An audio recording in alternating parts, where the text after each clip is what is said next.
प्रिय विद्यार्थियों, maths at home YouTube channel पर आपका स्वागत है। इस वीडियो में मैं कक्षा 10 के अध्याय प्रायिकता पर चर्चा करूंगा। इस वीडियो में हम पासों के उछाल पर, डाइस के उछाल पर आधारित प्रश्नों को समझेंगे। किसी घटना की प्रायिकता बराबर होती है घटना के अनुकूल परिणाम बट्टा कुल संभावित परिणामों की संख्या। प्रायिकता बराबर घटना के अनुकूल परिणाम बट्टा कुल संभावित परिणामों की संख्या। आइए सबसे पहले हम एक पासे की उछाल में संबंधित घटनाओं को समझते हैं। पासे की उछाल पर संभावित प्रश्नों के लिए हम सबसे पहले एक पासे की उछाल पर आधारित प्रश्न करेंगे। एक पासे की उछाल में संभावित परिणाम 6 तरह के अंक आ सकते हैं। एक पासे को आप उछालोगे तो उस पे 1 से लेकर 6 तक की संख्याएं लिखी हुई होती है, क्योंकि 6 फलक होते हैं, प्रत्येक पर 1, 2, 3, 4, 5 इस तरह से संख्याएं लिखी होती है। तो हमारे पास 6 तरह के अंक आ सकते हैं। तो कुल संभव परिणाम हमारे पास 1, 2, 3, 4, 5 और 6 होंगे। ये परिणाम होंगे और संभावित परिणामों की संख्या 6 हो गई। संभावित परिणामों की संख्या 6 हो गई। अब हम प्रश्न के हिसाब से हमारे एक पासे में कुल परिणामों की संख्या तो 6 निश्चित हो गई। अब हम प्रश्न के अनुसार घटना के अनुकूल परिणाम निर्धारित करेंगे। हम प्रश्न लेते हैं, एक पासे को फेंकने पर सम अंक इवन नंबर आने की प्रायिकता ज्ञात कीजिए। तो यहाँ देखिए सम संख्याएं हैं 2, 4, 6, यानी कुल 3 संख्याएं हैं। तो घटना के अनुकूल परिणाम 3 है। 3 हमारे सम संख्याएं हैं। सम संख्याओं की संख्या 3 है, इसलिए अनुकूल परिणाम 3। इसलिए प्रायिकता बराबर होगी 3/6 और सरल करने पर 1/2 आ जाएगी। इसी प्रकार से दूसरा प्रश्न देखिए, 5 से छोटी या उसके बराबर संख्या प्राप्त होने की प्रायिकता ज्ञात कीजिए। तो 5 या 5 से छोटी संख्याएं हमारे पास 5 है। कुल संख्याएं 5 है, 1, 2, 3, 4, 5, यानी 5 हो गई। तो घटना के अनुकूल परिणाम 5 है और इसकी प्रायिकता 5/6 हो जाएगी। इसी प्रकार से एक प्रश्न और लेते हैं, एक पासे को फेंकने पर 4 से बड़ा अंक आने की प्रायिकता। तो यहाँ देखिए 4 से बड़े कितने हैं, 5 और 6, 2 अंक हैं, 2 संख्याएं हैं। तो अनुकूल परिणाम हमारे पास 2 हो गए, क्योंकि 4 से 2 ही संख्याएं बड़ी है, 5 और 6। तो प्रायिकता कितनी हो जाएगी, 2/6। अनुकूल परिणाम बट्टा परिणामों की संख्या है 2/6, काटने पर 1/3।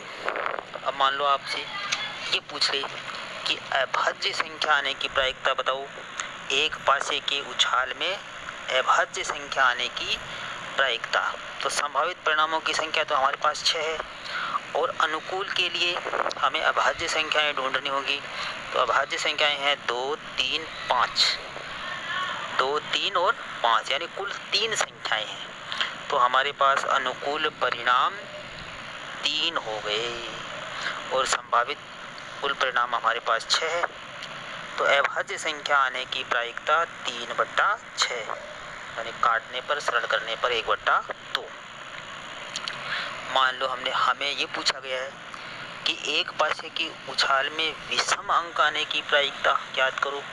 तो अब देखिए विषम अंक कितने हैं, 1, 3, 5, यानी कुल 3 संख्याएं हैं।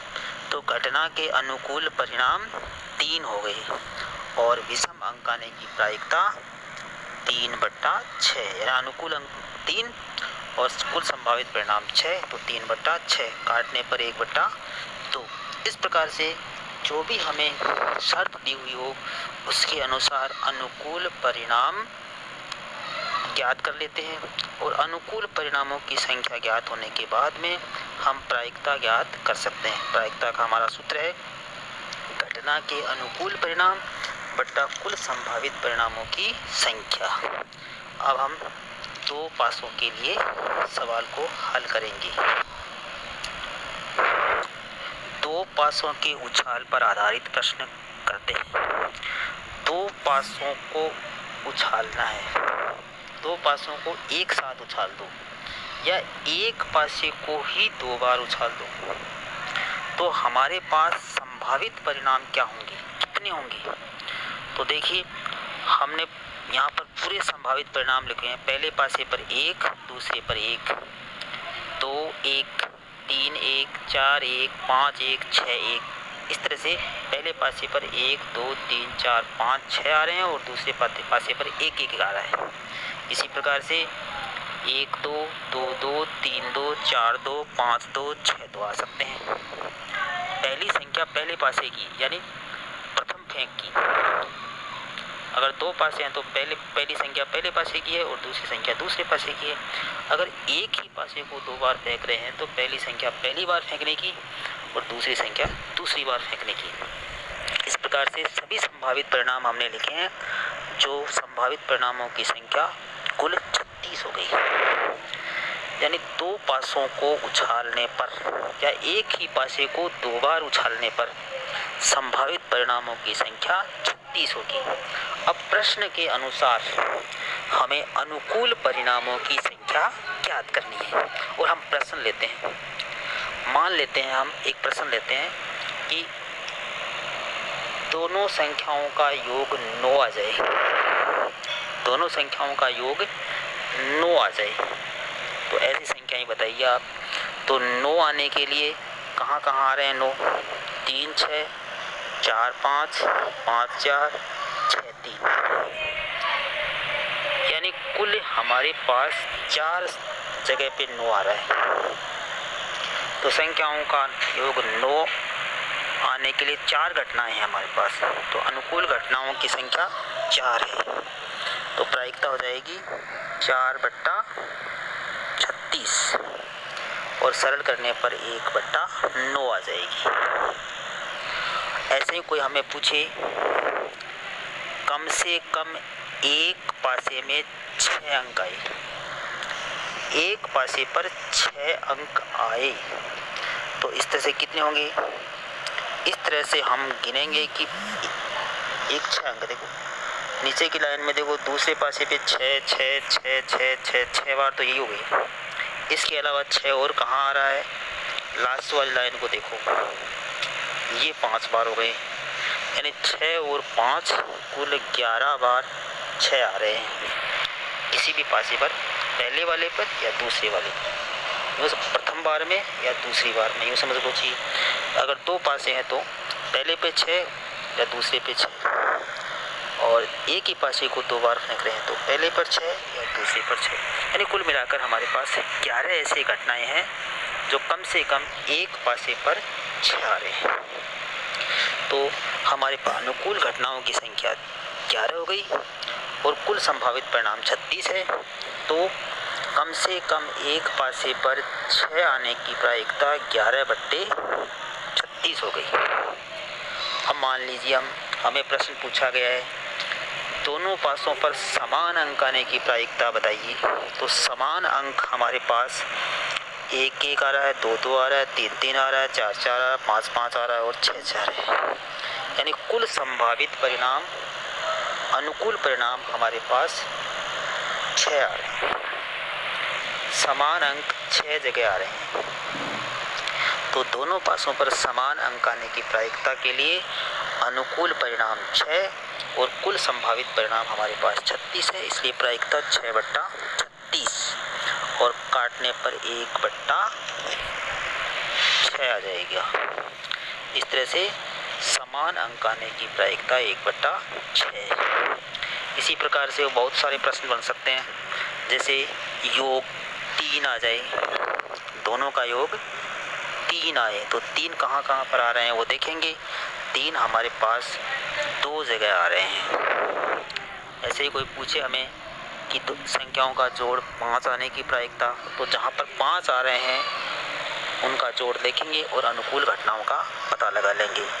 कोई भी ये भी पूछ सकता है कि योग 12 आने का, तो हमारे पास योग तो 12 एक ही जगह पे आ रहा है, 6। इस तरह से कई प्रकार के प्रश्न बन सकते हैं। हमें जो शर्त दी हुई है उसके अनुसार अनुकूल घटनाओं को गिनना है और कुल संभावित परिणामों की संख्या हमारे पास 36 है।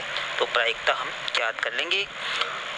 प्रायिकता बराबर होगा घटना के अनुकूल परिणामों की संख्या बटा कुल संभावित परिणामों की संख्या।